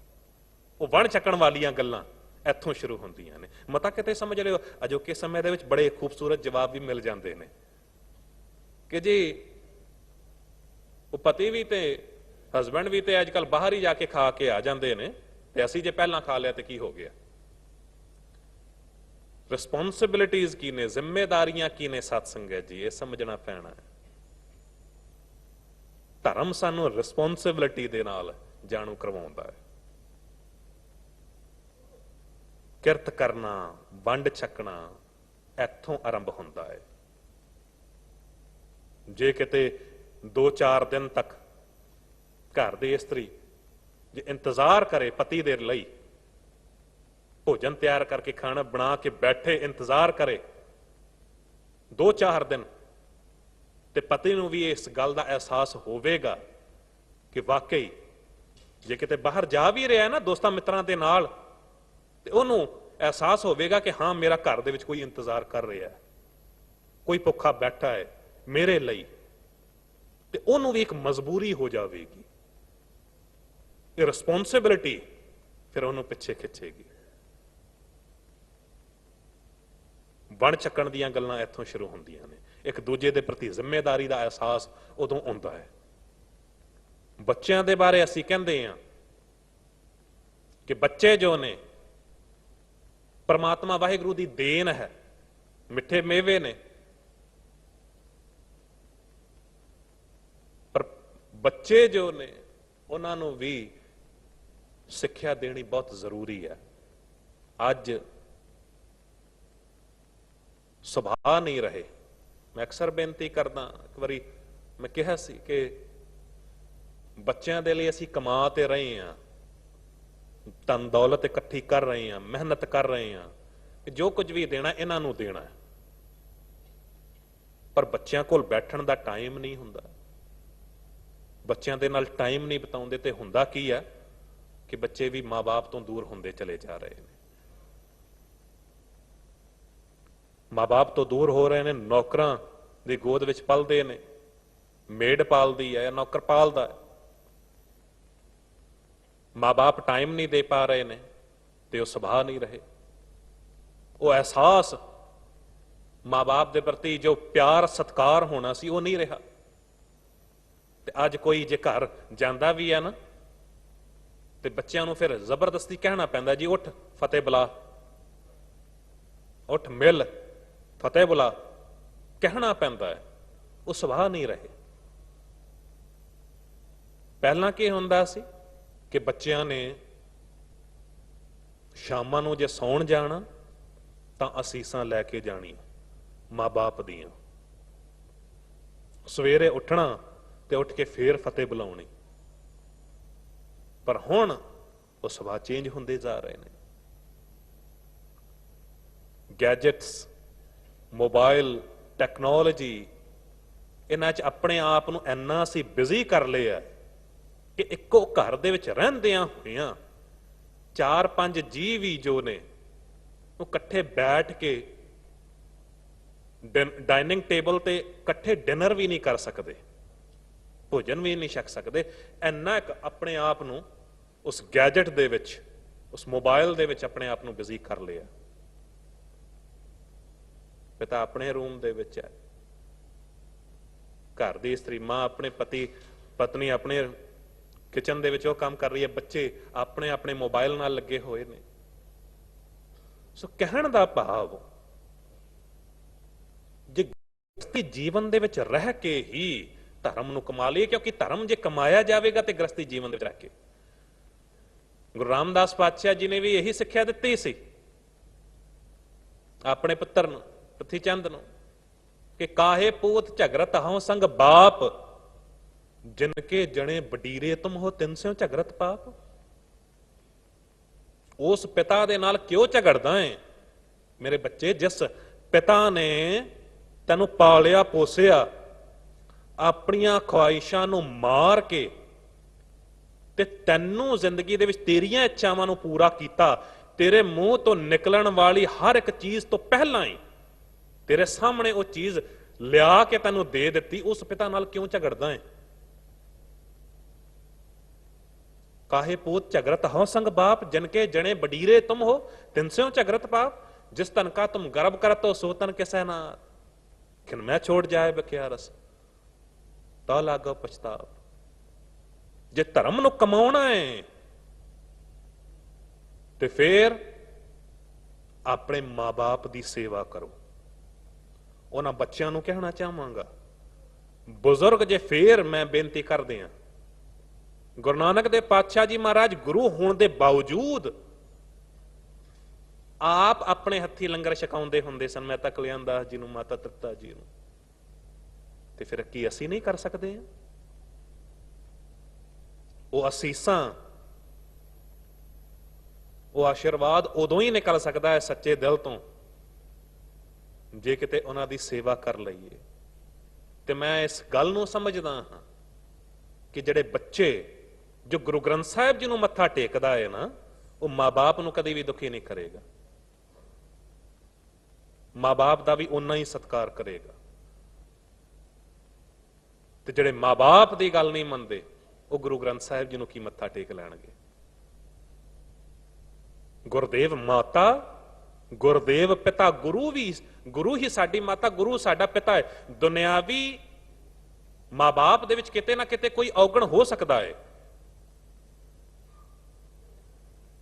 ਪਰ ਯਾਦ ਰੱਖਣਾ ਸਾਧ ਸੰਗਤ ਜੀ, ਜਿਨ੍ਹਾਂ ਨੇ ਇੰਨਾ ਸਭ ਕੁਝ ਕੀਤਾ, ਜਿਨ੍ਹਾਂ ਦੇ ਕਰਕੇ ਅਸੀਂ ਇਸ ਲਾਈਫ ਨੂੰ, ਇਸ ਜੀਵਨ ਨੂੰ ਬਤੀਤ ਕਰ ਰਹੇ ਹਾਂ, ਤੇ ਕਿਉਂ ਨਾ ਸ਼ੁਕਰਾਨਾ ਕਰੀਏ। ਗੁਰੂ ਗ੍ਰੰਥ ਸਾਹਿਬ ਸਾਨੂੰ ਇਹ ਸਿਖਾਉਂਦਾ ਹੈ। ਪਤੀ ਪਤਨੀ ਦਾ ਜੋ ਰਿਸ਼ਤਾ ਹੈ ਨਾ, ਇਹ ਸਾਨੂੰ ਸਿਖਾਉਂਦਾ ਹੈ ਕਿ ਧਰਮ ਕਿਸ ਤਰ੍ਹਾਂ ਕਮਾਉਣਾ ਹੈ। ਮੈਂ ਇੱਕ ਵਾਰੀ ਜ਼ਿਕਰ ਕੀਤਾ ਸੀ, ਮਾਤਾ ਭੈਣਾਂ ਬੈਠੀਆਂ ਨੇ, ਅੱਜ ਨਾ ਬਹੁਤਾ ਇਹ ਸੋਚੀ ਜਾਂਦੀ ਹੈ, ਗੱਲ ਚੱਲ ਰਹੀ ਹੈ ਭੈਣਾਂ ਦੇ ਵਿੱਚ ਕਿ ਜੇ ਮੇਰਾ ਜੋ ਪਤੀ ਹੈ ਨਾ, ਉਹ ਕੇਵਲ ਮੇਰਾ ਹੀ ਕਹਿਣਾ ਮੰਨੇ, ਮੇਰੇ ਹੀ ਸੁਣੇ, ਮੇਰੀ ਹੀ ਗੱਲ ਮੰਨੇ, ਜੋ ਮੈਂ ਕਹਾਂ ਉਹ ਕੁਝ ਕਰੇ, ਤੇ ਉਹਦੇ ਲਈ ਦੂਜੇ ਰਸਤੇ ਵੀ ਅਪਣਾਏ ਜਾਂਦੇ ਨੇ, ਗਲਤ ਰਾਹ ਤੇ ਵੀ ਤੁਰਿਆ ਜਾਂਦਾ। ਫਿਰ ਕਰਮਕਾਂਡ ਉਹੋ ਜਿਹੇ ਕਰਨੇ ਜੋ ਘਰਾਂ ਦੇ ਵਿੱਚ ਕੇਵਲ ਕਲੇਸ਼ ਹੀ ਪੈਦਾ ਕਰਦੇ ਨੇ, ਹੋਰ ਕੁਝ ਨਹੀਂ। ਗੁਰੂ ਗ੍ਰੰਥ ਸਾਹਿਬ ਜੀ ਕਹਿੰਦੇ, ਮੇਰੀ ਬੱਚੀ, ਜੇ ਗ੍ਰਸਤ ਜੀਵਨ ਦੇ ਵਿੱਚ ਸੁਖੀ ਰਹਿਣਾ ਹੈ ਨਾ, ਤੇ ਮੈਂ ਤੈਨੂੰ ਦੱਸਦਾ, ਤੂੰ ਮੇਰੇ ਕੋਲ ਆ, ਹੋਰ ਕਿਤੇ ਜਾਣ ਦੀ ਲੋੜ ਨਹੀਂ। ਦੋ ਭੈਣਾਂ ਦੀ ਗੱਲ ਕਰਵਾਈ ਨਾ ਆਪਸ ਦੇ ਵਿੱਚ, ਕਹਿੰਦੇ ਇੱਕ ਵੱਡੀ ਭੈਣ ਦਾ ਵਿਆਹ ਹੋ ਗਿਆ, ਉਹ ਆਪਣੇ ਘਰ ਦੇ ਵਿੱਚ ਸੁਖੀ ਹੈ, ਖੁਸ਼ ਹੈ, ਸੱਸ ਸਹੁਰੇ ਵੀ ਉਹਦੀ ਇੱਜ਼ਤ ਕਰਦੇ ਨੇ, ਪਤੀ ਵੀ ਉਹਨੂੰ ਪਿਆਰ ਕਰਦਾ, ਸਤਿਕਾਰ ਦਿੰਦਾ ਏ, ਹਰ ਇੱਕ ਬੰਦਾ ਉਹਦਾ ਸਤਿਕਾਰ ਕਰਦਾ ਏ। ਤੇ ਹੁਣ ਛੋਟੀ ਭੈਣ ਦਾ ਵਿਆਹ ਹੋਣ ਵਾਲਾ ਏ, ਤੇ ਉਹਨੇ ਸਵਾਲ ਕੀਤਾ ਆਪਣੀ ਭੈਣ ਨੂੰ, ਕਹਿੰਦੇ, ਭੈਣੇ, ਕਵਣ ਸੋ ਅੱਖਰ ਕਵਣ ਗੁਣ, ਕਵਣ ਸੋ ਮਣੀਆਂ ਮੰਤ, ਕਵਣ ਸੋ ਵੇਸੋ ਹੋਂ ਕਰੀ ਜਿਤਵਤ ਹਾਵੀ ਕੰਤ। ਕਵਣ ਸੋ ਅੱਖਰ, ਕਿਹੜੇ ਅੱਖਰ ਬੋਲਾਂ, ਕਿਹੜੇ ਬੋਲ ਬੋਲਾਂ। ਕਵਣ ਸੋ ਅੱਖਰ ਕਵਣ ਗੁਣ, ਕਿਹੜਾ ਗੁਣ ਅਪਣਾਵਾਂ। ਕਵਣ ਸੋ ਮਣੀਆਂ ਮੰਤ, ਕਿਹੜਾ ਵੇਸ ਅਪਣਾਵਾਂ ਜਿਹਦੇ ਕਰਕੇ ਮੇਰਾ ਪਤੀ ਵੀ ਮੇਰੇ ਵੱਸ ਦੇ ਵਿੱਚ ਆ ਜਾਵੇ, ਕਿਉਂਕਿ ਤੂੰ ਤਾਂ ਬੜੀ ਖੁਸ਼ ਆ, ਤੇ ਮੈਨੂੰ ਵੀ ਤਰੀਕਾ ਦੱਸ, ਮੈਂ ਵੀ ਉਹੀ ਚੀਜ਼ ਕਰਾਂ। ਤੇ ਉਦੋਂ ਵੱਡੀ ਭੈਣ ਨੇ ਦੱਸਿਆ, ਕਹਿੰਦੇ, ਨਿਮਨ ਸੋ ਅੱਖਰ ਖਮਣ ਗੁਣ, ਕਹਿੰਦੇ ਨਿਮਰਤਾ ਵਾਲੀ ਹੱਦ ਹੋਣੀ ਚਾਹੀਦੀ ਹੈ, ਨਿਮਰਤਾ ਵਾਲੇ ਬੋਲ ਹੋਣ। ਨਿਮਨ ਸੋ ਅੱਖਰ ਖਮਣ ਗੁਣ, ਬਰਦਾਸ਼ਤ ਕਰਨ ਵਾਲੀ ਹੱਦ ਹੋਣੀ ਚਾਹੀਦੀ ਹੈ। ਜੇ ਬਾ ਮਣੀਆਂ ਮੰਤ, ਜ਼ਬਾਨ ਉੱਤੇ ਮਿਠਾਸ ਹੋਵੇ, ਇਹ ਤ੍ਰੈ ਭੈਣੇ ਵੇਸ ਕਰ ਤਾਵਸ ਆਵੀ ਕੰਤ। ਕਹਿੰਦੇ ਉਦੋਂ ਦੁਨਿਆਵੀ ਪਤੀ ਕੀ, ਪਤੀ ਪਰਮੇਸ਼ਵਰ ਪ੍ਰਮਾਤਮਾ ਵਾਹਿਗੁਰੂ ਵੀ ਤੇਰੇ ਵਾਸਤੇ ਵਿੱਚ ਆ ਜਾਵੇਗਾ। ਸੋ ਕਹਿਣ ਦਾ ਭਾਵ ਸਾਧ ਸੰਗਤ ਜੀ, ਗ੍ਰਸਤੀ ਜੀਵਨ ਦੇ ਵਿੱਚ ਰਹਿ ਕੇ ਹੀ ਸਾਨੂੰ ਧਰਮ ਮਿਲ ਸਕਦਾ ਹੈ। ਸਾਨੂੰ ਬਾਹਰ ਕਿਤੇ ਜਾਣ ਦੀ ਲੋੜ ਨਹੀਂ ਹੈ। ਪਤੀ ਸਾਹਮਣੇ ਆ ਜਾਵੇ ਤੇ ਸ਼ੁਕਰਾਨਾ ਹੋ ਜਾਵੇ ਕਿ ਪ੍ਰਮਾਤਮਾ ਤੁਹਾਡੀ ਕਿਰਪਾ ਦੇ ਨਾਲ ਇਹੋ ਜਿਹਾ ਪਤੀ ਮਿਲਿਆ ਜੋ ਮੇਰੇ ਪ੍ਰਤੀ ਵਫਾਦਾਰ ਹੈ। ਜੇ ਪਤਨੀ ਸਾਹਮਣੇ ਆ ਜਾਂਦੀ ਹੈ ਤੇ ਪਤੀ ਸ਼ੁਕਰਾਨਾ ਕਰ ਦੇਵੇ ਕਿ ਪ੍ਰਮਾਤਮਾ ਤੁਹਾਡੇ ਕਰਕੇ ਇਹੋ ਜਿਹੀ ਪਤਨੀ ਮਿਲੀ ਹੈ, ਜੀਵਨ ਸਾਥਣ ਮਿਲੀ ਹੈ, ਜਿਸ ਨੇ ਘਰ ਨੂੰ ਜੋੜ ਕੇ ਰੱਖਿਆ ਹੈ। ਜੇ ਬੱਚੇ ਸਾਹਮਣੇ ਆ ਜਾਣ ਤਾਂ ਸ਼ੁਕਰਾਨਾ ਆ ਜਾਵੇ ਕਿ ਪ੍ਰਮਾਤਮਾ ਇਹੋ ਜਿਹੇ ਮਿੱਠੇ ਮੇਵੇ ਤੁਹਾਡੀ ਕਿਰਪਾ ਦੇ ਨਾਲ ਨੇ, ਨਹੀਂ ਤਾਂ ਕਈ ਵਾਰੀ ਉਮਰਾਂ ਬੀਤ ਜਾਂਦੀਆਂ ਨੇ, ਔਲਾਦ ਨਸੀਬ ਨਹੀਂ ਹੁੰਦੀ। ਗ੍ਰਸਤੀ ਜੀਵਨ ਦੇ ਵਿੱਚ ਰਹਿ ਕੇ ਅਸੀਂ ਉਸ ਧਰਮ ਨੂੰ ਕਮਾ ਸਕਦੇ ਹਾਂ, ਉਸ ਪ੍ਰਮਾਤਮਾ ਨੂੰ ਹਾਸਲ ਕਰ ਸਕਦੇ ਹਾਂ, ਕਿਉਂਕਿ ਜਿਨ੍ਹਾਂ ਨੇ ਇਸ ਗੱਲ ਨੂੰ ਸਮਝ ਲਿਆ ਤਾਂ ਹੀ ਤਾਂ ਕਹਿ ਦਿੱਤਾ ਗਿਆ ਨਾ, ਕਹਿੰਦੇ ਕਰ ਕਿਰਪਾ ਮਿਲ ਪ੍ਰੀਤਮ ਪਿਆਰੇ, ਬਿਨਾਂ ਸੁਨੋ ਪ੍ਰਭ ਊਚਿਆ ਪਾਰੇ। ਤੁਸੀਂ ਕਿਰਪਾ ਕਰੋ ਸਤਿਗੁਰੂ ਜੀ, ਤੁਸੀਂ ਮਿਲ ਪਾਓ, ਬਿਨਾਂ ਸੁਨੋ ਪ੍ਰਭ ਊਚ ਅਪਾਰੇ, ਨਾਨਕ ਮੰਗਤ ਨਾਮ ਆਧਾਰੇ। ਕਹਿੰਦੇ ਨਾਮ ਹੀ ਮੈਂ ਮੰਗਦਾ ਹਾਂ, ਇਹੀ ਮੇਰੀ ਅਰਦਾਸ ਹੈ। ਤੁਸੀਂ ਉੱਚੇ ਹੋ, ਤੁਸੀਂ ਸਾਰਿਆਂ ਦੀ ਪ੍ਰਤਿਪਾਲਨਾ ਕਰਨ ਵਾਲੇ ਹੋ। ਕੇਵਲ ਤੁਹਾਡੇ ਦੱਸੇ ਹੋਏ ਰਸਤੇ ਉੱਤੇ ਹੀ ਮੈਂ ਚਲਾਂ ਤੇ ਤਾਂ ਹੀ ਮੇਰੇ ਜੀਵਨ ਦਾ ਕੋਈ ਪਾਰ ਉਤਾਰਾ ਵੀ ਹੋ ਸਕਦਾ ਹੈ। ਨਾਨਕ ਮੰਗਤ ਨਾਮ ਆਧਾਰੇ, ਨਾਮ ਦੇ ਨਾਲ ਹੀ ਕਿ ਸਾਡੇ ਜੀਵਨ ਦਾ ਪਾਰ ਉਤਾਰਾ ਹੋ ਸਕਦਾ ਹੈ। ਗ੍ਰਸਤੀ ਜੀਵਨ ਦੇ ਵਿੱਚ ਰਹਿ ਕੇ ਪਰਮਾਤਮਾ ਨੂੰ ਹਾਸਲ ਕਰੀਏ। ਇਸ ਗ੍ਰਹਿ ਮੈਂ ਕੋਈ ਜਾਗਤ ਰਹਿ, ਸਾਬਤ ਵਸਤ ਉਹ ਆਪਣੀ ਲਹਿ। ਇਸ ਗ੍ਰਹਿ ਦੇ ਵਿੱਚ ਗੱਲ ਭਾਵੇਂ ਇਸ ਗ੍ਰਹਿ ਦੀ ਹੋਵੇ, ਭਾਵੇਂ ਉਸ ਘਰ ਦੀ, ਆਪਣੇ ਘਰ ਦੀ, ਨਿਜ ਘਰ ਦੀ ਹੋਵੇ, ਇੱਕੋ ਗੱਲ ਹੈ। ਇਸ ਗ੍ਰਹਿ ਮੈਂ ਕੋਈ ਜਾਗਤ ਰਹਿ, ਸਾਬਤ ਵਸਤ ਉਹ ਆਪਣੀ ਲਹਿ। ਫਿਰ ਇਸ ਗ੍ਰਹਿ ਦੇ ਵਿੱਚ ਜੋ ਜਾਗਿਆ ਹੋਇਆ, ਜੋ ਪ੍ਰਮਾਤਮਾ ਦੇ ਦੱਸੇ ਹੋਏ ਰਸਤੇ ਉੱਤੇ ਚੱਲ ਰਿਹਾ ਹੈ, ਤੇ ਫਿਰ ਉਹਦਾ ਤੇ ਹਰ ਇੱਕ ਕੰਮ ਇਉਂ ਜਾਣੋ ਗੁਰਮੁਖਾਂ ਵਾਲਾ ਹੀ ਹੈ। ਗੁਰਮੁਖ ਹਾਸੇ ਗੁਰਮੁਖ ਰੋਵੇ, ਜੋ ਗੁਰਮੁਖ ਕਰੇ ਸਾਈ ਭਗਤੀ ਹੋਵੇ। ਉਹ ਸਾਰੀਆਂ ਹੀ ਚੀਜ਼ਾਂ ਫਿਰ ਭਗਤੀ ਵਾਲੀਆਂ ਹੀ ਬਣ ਜਾਂਦੀਆਂ ਨੇ ਜਦ ਸਾਡਾ ਜੀਵਨ ਇਹੋ ਜਿਹਾ ਬਣ ਜਾਂਦਾ ਹੈ ਕਿ ਹਰ ਇੱਕ ਚੀਜ਼ ਦੇ ਵਿੱਚ ਸ਼ੁਕਰਾਨਾ ਹੋਵੇ। ਕਿਉਂਕਿ ਪ੍ਰਮਾਤਮਾ ਹਰ ਥਾਂ ਤੇ ਮੌਜੂਦ ਹੈ। ਪ੍ਰਮਾਤਮਾ ਕੇਵਲ ਪਹਾੜਾਂ ਤੇ ਨਹੀਂ ਮੌਜੂਦ। ਮਤਾ ਕਿਤੇ ਸਮਝ ਲੈਣਾ ਕਿ ਪ੍ਰਮਾਤਮਾ ਕਿਤੇ ਜੰਗਲ ਦੇ ਵਿੱਚ ਹੈ ਜਾਂ ਉੱਚੀ ਚੋਟੀ ਤੇ ਹੈ, ਨਹੀਂ। ਪ੍ਰਮਾਤਮਾ ਹਰ ਥਾਂ ਤੇ ਹੈ ਤੇ ਹਰ ਇੱਕ ਦੀ ਸੰਭਾਲ ਕਰ ਰਿਹਾ। ਦੀਨਨ ਕੀ ਪ੍ਰਤਪਾਲ ਕਰੈ, ਨਿਤ ਸੰਤ ਉਬਾਰ ਗਨੀਮਨ ਗਾਰੈ, ਪਚ ਪਸ਼ੂ ਨਗ ਨਾਗ ਨਰਾਦਪ ਸਰਬ ਸਮੈ ਸਭ ਕੋ ਪ੍ਰਤਪਾਰ। ओखत है जल में थल में पल में, कल के नहीं कर्म विचारे, दीन दयाल दया निध, दुखन देखत है पर दैत ना हारे। हर एक ਨੂੰ ਸੰਭਾਲ ਰਿਹਾ ਹੈ। ਸੀਚਨ ਹਾਰ ਹੈ ਏਕੈ ਮਾਲੀ, ਖਬਰ ਕਰਤ ਹੈ ਪਾਤ ਪਤ ਡਾਲੀ। ਪੱਤੇ ਪੱਤੇ ਦੀ ਉਹ ਰੱਖਿਆ ਕਰਦਾ ਏ ਤੇ ਗੁਰੂ ਕੇ ਸਿੱਖਾ ਤੇਰੀ ਰੱਖਿਆ ਕਿਉਂ ਨਹੀਂ ਕਰੇਗਾ। ਤੂੰ ਤੇ ਕੇਵਲ ਨਾਮ ਜਪ ਵੇਲੇ ਦੇ ਨਾਲ, ਪਰ ਉਦਮ ਕਰਨਾ ਪਏਗਾ। ਸੋਚ ਆਪਣੀ ਆਪ ਬਣਾਉਣੀ ਪਏਗੀ ਕਿ ਜੇ ਧਰਮ ਨੂੰ ਕਮਾਉਣਾ ਹੈ, ਜੇ ਪ੍ਰਮਾਤਮਾ ਨੂੰ, ਪ੍ਰਮਾਤਮਾ ਦੇ ਨੇੜੇ ਹੋਣਾ ਹੈ, ਤੇ ਫਿਰ ਅੰਮ੍ਰਿਤ ਵੇਲਾ ਤੈਨੂੰ ਆਪ ਸੰਭਾਲਣਾ ਪਏਗਾ। ਇਹ ਨਹੀਂ ਕਿ ਘਰ ਦੇ ਵਿੱਚ ਹੈ ਤੇ ਸੁੱਤਾ ਹੋਇਆ। ਹਰ ਰੋਜ਼ ਸਾਧ ਸੰਗਤ ਜੀ ਸਵੇਰ ਵੇਲੇ ਇਹ ਚੇਤੇ ਰੱਖ ਲੈਣਾ। ਅੱਜ ਦਿਨ ਤੋਂ ਬਾਅਦ ਤੁਸੀਂ ਇਸ ਗੱਲ ਨੂੰ, ਚੋਇਸਸ ਸਾਨੂੰ ਮਿਲਦੀਆਂ ਨੇ, ਹਰ ਰੋਜ਼ ਚੋਇਸ ਮਿਲਦੀ ਹੈ, ਚੋਣ ਤੁਸੀਂ ਕਰਨੀ ਹੈ। ਕਿਉਂਕਿ ਜਿਹੜੇ ਵਿਨਰ ਹੁੰਦੇ ਨੇ ਨਾ, ਜੇਤੂ ਹੁੰਦੇ ਨੇ, ਜਿਨ੍ਹਾਂ ਨੇ ਅੱਗੇ ਵਧਣਾ ਹੁੰਦਾ ਹੈ, ਜਿਨ੍ਹਾਂ ਨੇ ਆਪਣੀ ਲਾਈਫ ਨੂੰ ਸਕਸੈਸਫੁਲ ਬਣਾਉਣਾ ਹੈ, ਉਹਨਾਂ ਦੇ ਲਈ ਦੋ ਚੋਇਸਾਂ ਹੁੰਦੀਆਂ ਨੇ। ਪਹਿਲੀ ਤੇ ਸਵੇਰੇ ਉੱਠਣਗੇ ਤੇ ਅੰਮ੍ਰਿਤ ਵੇਲਾ ਸੰਭਾਲ ਲੈਣ। ਪਹਿਲੀ ਤੇ ਇਹ ਚੋਇਸ ਹੈ ਕਿ ਜਾਂ ਤੇ ਜੀ ਹਾਲੇ ਉੱਠ ਗਏ ਆ, ਸੁਪਨਾ ਤੇ ਬੜਾ ਚੰਗਾ ਆਇਆ ਸੀ, ਕਿਉਂ ਨਾ ਥੋੜਾ ਹੋਰ ਸੋਹ ਲਈਏ ਤੇ ਉਸ ਸੁਪਨੇ ਨੂੰ ਹੋਰ ਅੱਗੇ ਵੇਖ ਲਈਏ। ਤੇ ਦੂਜੀ ਚੋਇਸ ਇਹ ਹੁੰਦੀ ਹੈ ਕਿ ਜੋ ਸੁਪਨਾ ਵੇਖਿਆ ਹੈ ਉਹਨੂੰ ਚੇਜ਼ ਕਰੀਏ, ਅੱਗੇ ਵਧੀਏ, ਉਸ ਸੁਪਨੇ ਨੂੰ ਸਾਕਾਰ ਕਰੀਏ, ਪੂਰਾ ਕਰੀਏ, ਮਿਹਨਤ ਮਸ਼ੱਕਤ ਕਰਕੇ ਉਸ ਮੁਕਾਮ ਉੱਤੇ ਪਹੁੰਚੀਏ। ਨੌਜਵਾਨਾਂ ਨੂੰ ਮੈਂ ਇਹ ਬੇਨਤੀ ਕਰਾਂਗਾ ਕਿ ਹਰ ਰੋਜ਼ ਹੀ ਤੁਹਾਡੇ ਕੋਲ ਦੋ ਚੋਣਾਂ ਹੁੰਦੀਆਂ ਨੇ। ਜਾਂ ਤੇ ਸੌਂ ਕੇ ਉਸ ਸੁਪਨੇ ਨੂੰ ਕੇਵਲ ਤਾਂ ਕੇਵਲ ਵੇਖ ਸਕਦੇ ਹੋ, ਜਾਂ ਫਿਰ ਉੱਠ ਕੇ ਉਸ ਸੁਪਨੇ ਪਿੱਛੇ ਦੌੜ ਕੇ ਆਪਣੇ ਉਸ ਸੁਪਨੇ ਨੂੰ ਸਾਕਾਰ ਕਰ ਸਕਦੇ ਹੋ। ਗ੍ਰਸਤੀ ਜੀਵਨ ਦੇ ਵਿੱਚ ਰਹਿ ਕੇ ਜਿਹਨੇ ਧਰਮ ਕਮਾਉਣਾ ਹੈ ਉਹ ਧਰਮ ਕਮਾ ਸਕਦਾ ਹੈ। ਮਤਾ ਕਿਤੇ ਸਮਝ ਲੈਣਾ ਕਿ ਸਾਨੂੰ ਇੱਥੋਂ ਛੱਡ ਕੇ ਜਾਣਾ ਪਵੇ ਤਾਂ ਹੀ ਅਸੀਂ ਨਾਮ ਕਮਾ ਸਕਦੇ ਹਾਂ। ਨਹੀਂ ਸਾਧ ਸੰਗਤ ਜੀ, ਕੋ ਕਹਿ ਤੋ ਸਭ ਬਾਹਰ ਬਾਹਰ, ਕੋ ਕਹਿ ਤੋ ਸਭ ਮਈਓ।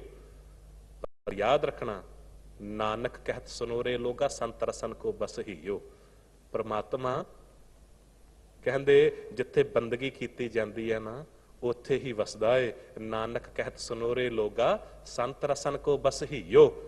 ਜਿੱਥੇ ਸਾਧੂ ਜਨ ਉਹਦੀ ਬੰਦਗੀ ਕਰਦੇ ਹੋਣ, ਜਿੱਥੇ ਉਹਦੀ ਸਿਫਤੋ ਸਲਾਘਾ ਹੁੰਦੀ ਹੋਵੇ, ਪਰਮਾਤਮਾ ਉੱਥੇ ਹੀ ਵਸਦਾ ਏ। ਸੋ ਗੁਰੂ ਕਿਰਪਾ ਕਰੇ, ਰਹਿਮਤ ਕਰੇ। ਇਸੇ ਤਰ੍ਹਾਂ ਅਸੀਂ ਨਾਮ ਜਪ ਲਈਏ, ਇਸੇ ਤਰ੍ਹਾਂ ਅਸੀਂ ਪਰਮਾਤਮਾ ਦੀ ਸਿਫਤੋ ਸਲਾਘਾ ਨੂੰ ਗਾ ਲਈਏ, ਤਾਂ ਹੀ ਸਾਡੇ ਜੀਵਨ ਦਾ ਪਾਰ ਉਤਾਰਾ ਹੋ ਸਕਦਾ, ਤਾਂ ਹੀ ਅਸੀਂ ਪਰਮਾਤਮਾ ਨੂੰ ਵੀ ਪਾ ਸਕਦੇ ਹਾਂ। ਪੰਕਤੀ ਫੇਰ ਉਹੀ ਹੈ, ਜੋ ਬ੍ਰਹਮੰਡੇ ਸੋਈ ਪਿੰਡੇ, ਜੋ ਖੋਜੈ ਸੋ ਪਾਵੇ। ਜਿਸਨੇ ਖੋਜ ਕੀਤੀ, ਜਿਸਨੇ ਯਤਨ ਕੀਤਾ ਹੈ, ਪਰਮਾਤਮਾ ਤੇ ਉਹਨੂੰ ਹੀ ਮਿਲਿਆ ਹੈ। ਸੋ ਇੰਨੀ ਕੁ ਸੇਵਾ ਪ੍ਰਵਾਨ ਕਰਨੀ। ਮਨਮਤ ਅਨੁਸਾਰ ਜੇ ਕਥਾ ਕਰਦਿਆਂ ਹੋਇਆਂ ਕੁਝ ਬੋਲ ਗਿਆ ਹੋਵਾਂ, ਖਿਮਾ ਦਾ ਜਾਚਕ ਹਾਂ। ਗੁਰਮਤ ਅਨੁਸਾਰ ਜੇ ਆਪ ਸਾਰਿਆਂ ਨੇ ਕੁਝ ਸਰਵਣ ਕੀਤਾ ਹੋਵੇ, ਜ਼ਿੰਦਗੀ ਦੇ ਵਿੱਚ ਧਾਰਨ ਕਰਨ ਦਾ ਯਤਨ ਜ਼ਰੂਰ ਕਰਨਾ। ਧੰਨਵਾਦੀ ਹਾਂ ਦਲੀ ਸਿੱਖ ਗੁਰਦੁਆਰਾ ਪ੍ਰਬੰਧਕ ਕਮੇਟੀ ਦਾ, ਸਾਰੇ ਹੀ ਸੇਵਾਦਾਰ ਤੇ ਜਿੰਨੇ ਵੀ ਸੇਵਾ ਕਰਨ ਵਾਲੇ ਨੇ, ਕਿਉਂਕਿ ਇਹਨਾਂ ਦੇ ਸਹਿਯੋਗ ਦੇ ਨਾਲ ਹੀ ਸਤ ਸੰਗਤ ਜੀ ਆਪ ਸਾਧ ਸੰਗਤ ਦੇ ਰੂਬਰੂ ਹੋ ਕੇ ਕਥਾ ਦੀਆਂ ਸੇਵਾਵਾਂ ਨਿਭਾਉਣ ਦਾ ਮੌਕਾ ਮਿਲਦਾ ਹੈ। ਗੁਰੂ ਕੀ ਬਖਸ਼ੀ ਫਤਿਹ ਪ੍ਰਵਾਨ ਕਰੋ। ਵਾਹਿਗੁਰੂ ਜੀ ਕਾ ਖਾਲਸਾ, ਵਾਹਿਗੁਰੂ ਜੀ ਕੀ ਫਤਿਹ।